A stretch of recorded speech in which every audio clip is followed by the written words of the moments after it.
Então, pessoal, estamos de volta com o início da nossa aula, né? A apresentação da nossa aula 02, onde trabalharemos alguns conceitos relacionados à matéria, ao átomo, substâncias e misturas. Então, iremos trabalhar alguns conceitos relacionados a estes temas, né? Então, é o seguinte, para iniciar, alguns conceitos iniciais, né? O conceito de átomo, a gente já viu que átomo foi descoberto, já os primeiros conceitos de átomo surgiram na Grécia Antiga, né? E, e o átomo evoluiu durante os anos, né? E a gente viu vários modelos de átomo na aula passada até o nosso átomo atual. Então, o que representa o átomo na constituição da matéria, né? Na constituição da matéria, o átomo ele é a unidade fundamental, né? Ele é a unidade fundamental na constituição da matéria. Então, significa dizer que toda matéria é constituída de átomo, é constituída por átomos. Toda matéria que existe, que a gente conhece, que nos rodeia, tudo que está à nossa volta, é constituído por átomos, né? A constituição do átomo. O átomo ele é constituído por partículas. Sabemos que o átomo ele é constituído por três partículas, onde nós podemos citar os prótons, né, que são as partículas que estão no núcleo do átomo, né, as partículas que estão no núcleo do átomo, e ele tem carga positiva. Nós podemos citar os elétrons, né, que são partículas que estão em volta do núcleo, né, eles estão ao redor do núcleo, como o modelo de Rutherford que a gente viu. Os elétrons eles circulam na eletrosfera em torno do núcleo, né, e de acordo com o modelo de Bohr, eles circulam em camadas estacionárias, né? E os elétrons eles possuem carga negativa. Além dos prótons e dos nêutrons, a gente viu que temos também uma terceira partícula que, além dos prótons e os elétrons, a gente descobriu que tem uma terceira partícula que são os nêutrons, que são partículas sem carga. Eles são, carga dele é zero, ele nem é positivo nem negativo, são partículas que não têm carga, e eles ficam no núcleo, como nós podemos ver aqui na representação, né, o núcleo do átomo é composto aqui por próton, né, que são as substâncias de carga, as partículas de carga positiva, o nêutron, né, que é uma partícula que não apresenta carga, e os elétrons que ficam na eletrosfera, circulando em torno do núcleo, que são as partículas que têm carga negativa. Mais um conceito que a gente pode citar agora é o conceito de elemento químico, né? O que é um elemento químico? O elemento químico ele é um conjunto de átomos que apresentam a mesma característica, que apresentam o mesmo número atômico, né? Então, o elemento químico ele é um conjunto de átomos que apresenta o mesmo número de prótons no núcleo. Por exemplo, se eu tenho o hidrogênio, é um elemento químico que ele apresenta um próton, né? Então, todos os átomos que apresentam um próton no seu núcleo, né, o conjunto desses átomos forma o elemento químico hidrogênio. Exemplo, nós temos aqui o hidrogênio, né, que eu falei aqui, o exemplo, que é uma substância formada por átomos, e ele apresenta a mesma característica entre si. Esses átomos apresentam as mesmas características. Então, continuando aqui, mais alguns conceitos aqui. Nós temos um conceito aqui com relação à matéria. E já que a gente vai trabalhar alguns conceitos de matéria, a gente vimos que o átomo é a unidade fundamental na constituição da matéria. Então, passando deste conceito, nós podemos fazer a pergunta, né? O que é matéria? Né? Como um conceito geral, assim, amplo, né? Matéria é tudo que possui massa e que ocupa um lugar no espaço. Então, tudo que nos rodeia, que possui massa, né, que pode ser medido, ocupa um lugar no espaço, ele apresenta um volume, podemos dizer que estamos diante de uma matéria. Um exemplo de matéria, a madeira, né? A madeira é um exemplo de matéria. Daí nós temos um outro conceito que é com relação à matéria e o que é um corpo. Um corpo é uma porção, um pedaço da matéria, é uma porção limitada da matéria. Por exemplo, pedaços de madeira, tábuas de madeira, né? Toras de madeira são corpo que são parte da matéria, que é a madeira. E objeto, né? Nós temos aqui uma cadeira feita de madeira, então o objeto é tudo aquilo que é feito a partir da matéria que tem uma finalidade. Por exemplo, uma cadeira de madeira, ela tem uma finalidade, né? Então, podemos dizer os conceitos generalizando: matéria é tudo que tem massa e ocupa lugar no espaço, o corpo é uma porção limitada da matéria e o objeto é algo feito a partir da matéria que serve para ter uma finalidade, tem um fim. Então, é um conceito: matéria, corpo e objeto. Propriedades da matéria. Então, aqui, você já deve ter percebido, todos já devem ter percebido, que alguns materiais eles apresentam características diferentes ou comuns, né? Então, percebemos que alguns materiais são mais duros, outros eles se quebram com facilidade, né? Por exemplo, o vidro se quebra com facilidade. Alguns apresentam cores, né? São coloridos, outros não apresentam cores, né? Essas características são denominadas propriedades da matéria, né? São as propriedades da matéria. Tudo isso que a gente percebe de comum ou de diferente entre uma substância e outra, entre uma matéria e outra. Então, as matérias, as propriedades das matérias, ela pode ser classificada em dois tipos, né? Que são propriedades gerais, que são aquelas propriedades que são comuns a todo tipo de matéria, e as propriedades específicas, que são aquelas propriedades que são específicas de alguns tipos de matérias, né? Então vamos lá. O que são as propriedades gerais? As propriedades gerais são as propriedades da matéria observadas em qualquer corpo. São aquelas que são comuns a todo corpo. A qualquer corpo que a gente perceber, que a gente olhar, que a gente analisar, a gente vai perceber aquela matéria, aquela propriedade comum. Por exemplo, impenetrabilidade. O que é impenetrabilidade? É a propriedade que a matéria possui em não poder ocupar o mesmo espaço ao mesmo tempo. Ou seja, duas matérias não podem ocupar o mesmo espaço ao mesmo tempo. Por exemplo, se você vai encher uma garrafa com água, né, o ar que tem dentro da garrafa, ao entrar água, aquele ar vai ter que sair, né? Então, não pode ocupar o mesmo lugar no espaço ao mesmo tempo. Duas matérias não podem ocupar o mesmo lugar no espaço ao mesmo tempo. Elasticidade: quando uma matéria sofre uma determinada força e ela tem sua forma deformada. Por exemplo, você tem uma borracha, né? Você faz uma força de esticar, ela vai ter seu corpo deformado, sua forma deformada. A partir do momento em que essa força ela é cessada, a tendência é retornar a seu estágio inicial, a sua forma fundamental. Então, a elasticidade apresenta-se de forma mais acentuada em algumas substâncias e outras não, mas é uma propriedade que é geral de toda a matéria. Indestrutibilidade é a propriedade que garante que a matéria ela não pode ser nem criada e nem destruída. Ela apenas pode ser transformada em outra matéria. A matéria ela não pode ser criada nem destruída.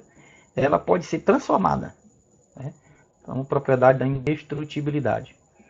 Massa é a quantidade de matéria que um corpo possui. Por exemplo, podemos calcular a massa de um corpo em quilogramas, né? Medindo a quantidade de gramas que um corpo possui, nós estamos determinando a massa de um corpo. O volume é o espaço que esse corpo possui, ele ocupa, né? O espaço que ele ocupa é o volume. E a inércia é a tendência que o corpo tem em permanecer em seu estágio de repouso ou de movimento, né? Um corpo em repouso, um corpo parado em repouso, a tendência dele é permanecer em repouso, a não ser que uma força externa venha e modifique esse seu estágio inicial. Um corpo em movimento, a tendência dele é continuar em movimento, a menos que uma força externa mude esse seu movimento, mude esse seu estágio inicial, né? Então, essas são algumas propriedades gerais da matéria. As propriedades gerais, elas podem ser classificadas elas podem ser divididas em grupos, né? Que a partir daí a gente já pode observar essas propriedades em grupos específicos, né? De matéria. Então, daí elas são caracterizadas como propriedades específicas de cada matéria, né? Por exemplo, as propriedades elas podem ser classificadas em 3 grupos. As propriedades específicas. Só fazendo uma correção, aqui tem propriedades gerais, né? Mas são propriedades específicas. Então, vejam essa correção, vou corrigir no material no material que eu vou postar para vocês. Eu vou fazer essa correção. Na verdade, são propriedades específicas da matéria, que são as propriedades observadas em determinados grupos de matéria. Ela pode ser dividida em 3 grupos, que são organolépticas, químicas e físicas, né? Então, as propriedades específicas da matéria ela pode ser dividida nesses 3 grupos, que são as propriedades organolépticas. São as propriedades que afetam os órgãos do sentido, que afetam o nosso sentido. Por exemplo, a cor, sabor, o brilho, o odor, né? Então, algumas propriedades, alguns tipos de matéria possuem uma cor mais acentuada que outra, né? Então, ela afeta o nosso órgão do sentido da visão. Então, é uma propriedade organoléptica. Em relação ao sabor, algumas substâncias apresentam sabor diferente, azedo, doce, adstringente. Brilho, algumas substâncias apresentam brilho, outras não. Algumas substâncias apresentam cheiro, outras não, cheiros diferentes, né? Então, organolépticas são as propriedades que impressionam os órgãos do nosso sentido.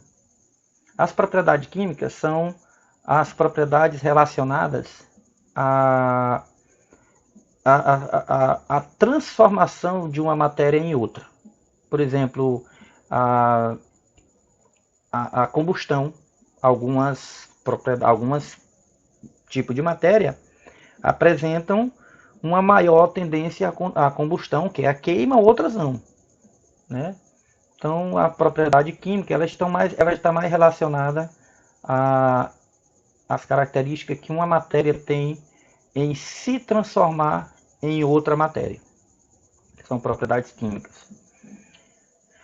Propriedades físicas são aquelas relacionadas às características físicas da matéria. Por exemplo, o ponto de fusão, né, que é quando uma substância, ela, por meio de variação de temperatura, ela sai do estado sólido para o estado líquido, né? Em uma determinada temperatura, ela sofre essa mudança, essa transformação. Então, é uma propriedade física da matéria. Ebulição, né? Quando a matéria ela sai do estado líquido para o estado de vapor, né? Em uma determinada temperatura específica. Solidificação, quando a substância sai do estado sólido, aliás, do líquido para o estado sólido, solidificação. Condensação, quando a substância está no estágio de vapor e ela passa para o estado líquido. ela se condensa. Então são algumas propriedades físicas que estão relacionadas ao estágio físico, às características físicas da matéria.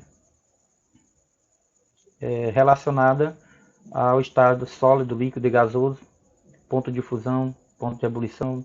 Algumas características desse tipo são as características físicas da matéria. Substâncias químicas. Quando átomos diferentes, de elementos químicos diferentes, unem-se para formar uma substância, para formar uma nova substância. Então, átomos ligados entre si são chamados de moléculas e representam substâncias químicas. Por exemplo, a questão da água, né? A água, ela apresenta essa fórmula, H2O, significa que ela é composta por 2 átomos de hidrogênio e 1 átomo de oxigênio. Então são 2 elementos químicos, elemento químico hidrogênio, elemento químico hidrogênio e elemento químico oxigênio que se unem-se para formar uma nova substância. Então são substâncias químicas, como cloreto de sódio, que é o sal de cozinha, onde o sódio se une com o cloro para formar o cloreto de sódio, que é o sal de cozinha, e várias outras substâncias que a gente tem. A maioria são combinações de elementos químicos diferentes, formando novas substâncias. Substâncias simples são aquelas formadas por um só tipo de elemento químico. Formada por um só tipo de elemento químico, considerada chamada de substância simples. Por exemplo, o gás hélio é formado apenas por átomos de hélio. O gás oxigênio é formado apenas por átomos de oxigênio na proporção de 2 átomos. E o gás ozônio também é formado somente por átomos de oxigênio, só que na proporção de 3 átomos. Então, como vocês podem ver, a quantidade de átomos combinados pode formar substância diferente. Por exemplo, o oxigênio aqui são 2 átomos de oxigênio que vão formar o gás oxigênio. O ozônio são 3 átomos de oxigênio que vão formar o gás ozônio. Fósforo sólido, que é formado por um grupo de 4 átomos de fósforo, então forma-se o fósforo sólido. Então, quando a substância é formada por um só tipo de elemento químico, formada por um único elemento químico, por um mesmo tipo de elemento químico, então nós temos aí substâncias químicas, certo? Vamos continuar? E a substância composta, é quando 2 ou mais elementos químicos se unem para formar uma nova substância. Quando 2 tipos de elementos químicos, formada por 2 tipos de elemento químico ou mais, quando 2 tipos de elementos químicos ou mais se unem para formar uma nova substância.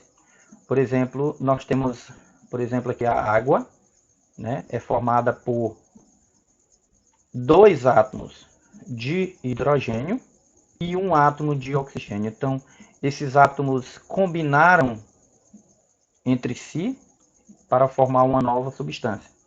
Como essa substância é formada por elementos químicos diferentes, ela é uma substância composta. Como vocês podem ver, na substância simples, a substância é formada por o mesmo tipo de elemento químico. Na substância composta, ela é formada por diferentes elementos químicos. Por exemplo, aqui que a gente tem a água. O que é uma substância pura? Bom, uma substância pura são aquelas substâncias que apresentam propriedades bem específicas, que a gente é capaz de identificar as suas propriedades sem haver uma mudança brusca nas suas características. Então, as substâncias puras, elas apresentam um conjunto bem definido e constante de propriedades. Por exemplo, nós temos a água. é uma substância composta pura. Por quê que é uma substância composta pura? Por exemplo, a água, ela sempre apresenta, qualquer situação, ela apresenta uma densidade específica, que é 1 grama por centímetro cúbico, é a densidade da água. Então, essa densidade da água ela é uma característica específica e não variável, é uma propriedade, é uma composição fixa. A fórmula da água já caracteriza uma fixação de uma das suas propriedades, já é uma propriedade específica, fixa, que não muda. Solubilidade, ponto de fusão, ponto de ebulição são características que caracterizam uma substância pura, né? Além das substâncias puras, né, a gente tem as misturas.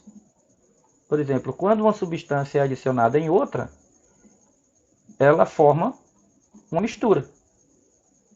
Ela forma mistura, vai mudar a sua característica inicial. Por exemplo, a mistura ela pode ser classificada em 2 grupos. As misturas homogêneas, que quando ela apresenta as mesmas características em toda a sua extensão, então é uma propriedade, uma mistura homogênea. E a mistura heterogênea é quando ela apresenta características diferentes na sua extensão. Vamos determinar aqui. Por exemplo, misturas homogêneas. Misturas homogêneas são aquelas que apresentam um único aspecto. Né? Ela apresenta as mesmas propriedades químicas em toda a sua extensão. Por exemplo, eu tenho uma mistura aqui de água e sal. Então, quando você tem uma mistura de água e sal totalmente dissolvido, você não vai perceber. Pelo menos a olho nu, visualmente você não percebe a diferença nas suas características. Tem as características bem comuns em toda a sua extensão. Você vai perceber que é uma mistura de água e açúcar dissolvido quando você for, por meio da propriedade da organoléptica, por meio do sabor, né? Você pode descobrir que determinar que é uma mistura, mas em toda a sua extensão ela apresenta essas propriedades físicas o aspecto bem comum, sem muita sem variação. Misturas homogêneas, misturas heterogêneas, são aquelas que apresentam mais de um aspecto em sua extensão. Apresenta fases distintas na sua extensão. Por exemplo, uma mistura de água e óleo.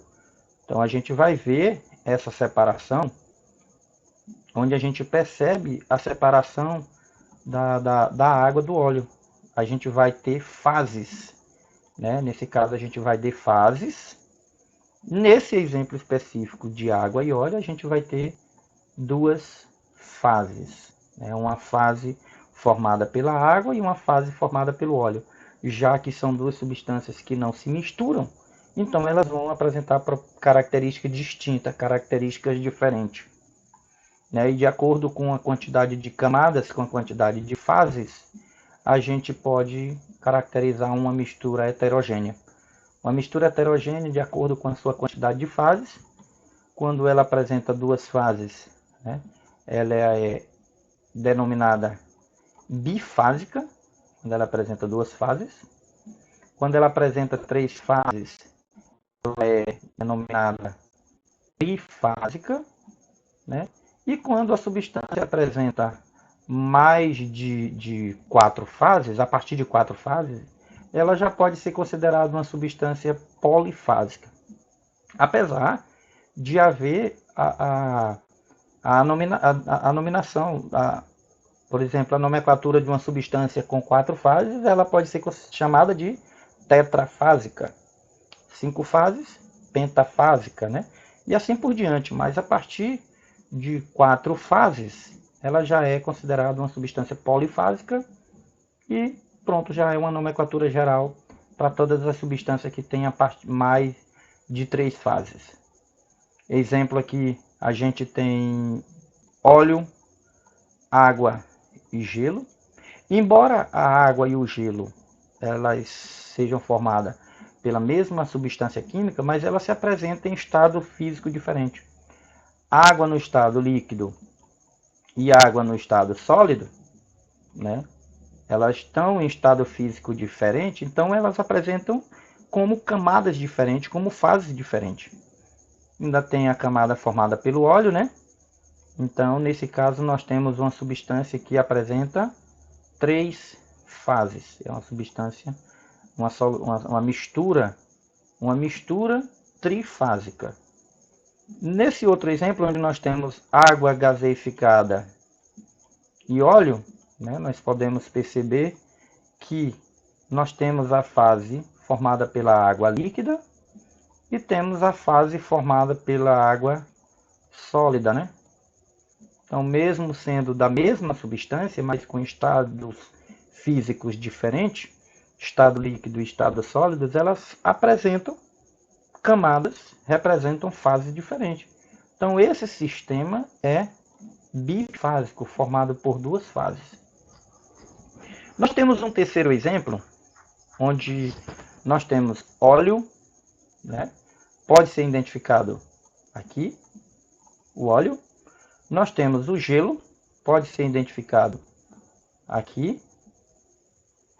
Nós temos água salgada. Aqui nós temos a água mais sal, né? Nós temos água mais sal. Mas essa água mais sal está formando uma única fase, porque o sal está totalmente dissolvido na água. E nós temos o granito, que mais à frente a gente vai ver que o granito por si só, ele apresenta 3 fases. O granito por si só, ele apresenta 3 fases. Então, nesse exemplo, nós teríamos uma fase formada pelo óleo, uma fase formada pelo gelo, uma fase formada pela água mais sal e uma fase formada pelo granito. Como o granito apresenta 3 fases, podemos dizer que esse sistema ele apresenta 6 fases. Então dizemos que ele é um sistema polifásico, certo? Então, pessoal, por hoje o nosso conteúdo da nossa aula é esse, que a gente já encerrou, a gente já viu alguns conceitos. Vou postar, além do material, desse material dos slides, eu vou postar em PDF no grupo. Além disso, a gente vai postar uma lista de exercícios, algumas questões para que vocês possam estar respondendo e me enviando as respostas. Então, por hoje, a gente encerra a nossa aula e na próxima a gente retorna com mais um conteúdo, com mais uma aula, com mais uma revisão de conteúdo, né? E as dúvidas, né? Eu estou aqui no grupo, vou estar durante toda a aula e sempre que tiverem a dúvida podem me dirigir com mensagens no privado, que eu estou sempre à disposição para tirar as dúvidas. Vou postar o link de frequência e estamos aí, pessoal. Tchau, tchau, até a próxima.